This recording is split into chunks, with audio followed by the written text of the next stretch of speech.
ക്രൂരമായ പീഡകൾ അനുഭവിച്ചുകൊണ്ടിരുന്ന സത്യസുറിയാനി സഭയ്ക്ക് സ്വന്തം അസ്തിത്വം തന്നെ നഷ്ടപ്പെടുന്ന അതിദൗർഭാഗ്യകരമായ സ്ഥിതിവിശേഷം നേരിടേണ്ടി വരുന്നു എന്ന വലിയ പ്രതിസന്ധിയുടെ മധ്യത്തിലായിരുന്നു പരിശുദ്ധ ബാവ മലങ്കരയിൽ എഴുന്നള്ളി വന്നത്.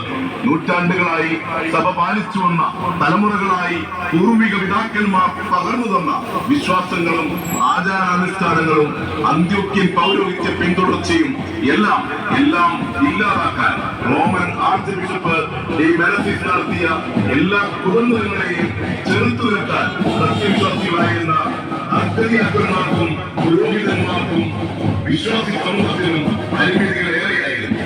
അധികാര സ്ഥാനങ്ങളിലെ സ്വാധീനവും പണവും